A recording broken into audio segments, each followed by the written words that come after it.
Happy Thursday, it's Ed Langan. I hope all is well wherever you are. Today's Ed Talk is about cooperation versus competition. We've been taught that it's a dog-eat-dog world out there, and survival of the fittest and evolution and all that Darwin stuff. What happens if that's not really true? That's what we're going to talk about today. Before we start in just a second, say hi, Marge. Hi, Marge. I tricked her. She didn't know what I was going to say. Marge is here as per usual. In 1995, wolves were reintroduced into Yellowstone Park. They hadn't been there since the 1920s because man had decided that they were a pest and needed to be removed. So they removed them. So 70 years later, they reintroduced them. Now, wolves are an apex predator, so they're top of the food chain predator. And in their absence, the deer had overpopulated. And what they had done is, in all of the meadows and the valleys and in the clear areas, they had basically grazed everything down to nothing. The land was pretty barren. So this is what happened when the wolves came back. Obviously, they started to eat some of the deer, and the deer stayed out of the valleys. They stayed out of the clear areas. They changed their behavior. In 6 years' time, the trees quintupled in size.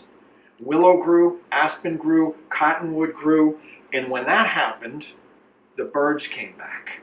Lots and lots of songbirds came back, and there were more beavers.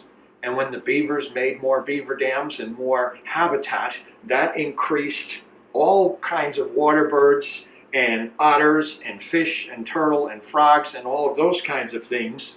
The other thing that the wolves did is then there became less coyotes. And when there was less coyotes, there were more rabbits and there were more mice and there were more hawks and more foxes and more badgers and more ravens and more bald eagles. And this is the interesting thing. The next thing that happened is the rivers stabilized because the land was firmer from all the plants growing back. So the rivers stopped meandering, so there was less land erosion. There were deeper rivers, deeper channels, more fish, and all of that is because they put wolves back in Yellowstone Park. Now that's a long story, but here's the question about that story. What part of that sounds like competition? None of it. What if we've been told a bunch of baloney? Wouldn't be the first time, right? We're taught very young that we're in competition. We're in competition with our siblings. We're in competition with our classmates. If we play sports, we're in competition with them. We're in competition for jobs. We're in competition for this. We're in competition for that. We're in competition for all of this stuff. Do you know what that is? That's the belief in lack. That's the belief that you don't create your own reality. And it gives your power away. Darwin was wrong. Nature is based on competition, not on competition, on cooperation. See how ingrained that is? I almost said it wrong. Nature is based on cooperation. Everything is cooperating. Everything is a part of the whole.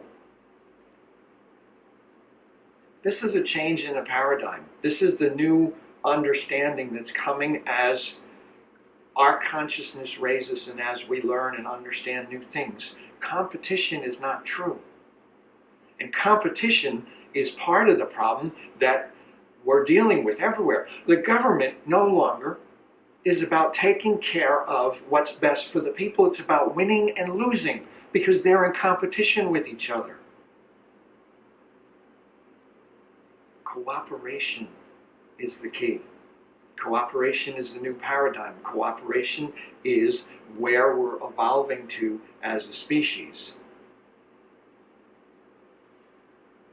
As we look to nature, we understand that everything is about cooperation. Excellent. Keep your power. You create your own reality. You're not in competition with anyone. It's about building communities. It's about cooperation. Excellent. Good. Say goodbye, Marge. Bye, Marge. The guides want you to know that you're worthy. See you next week, guys. Light and love.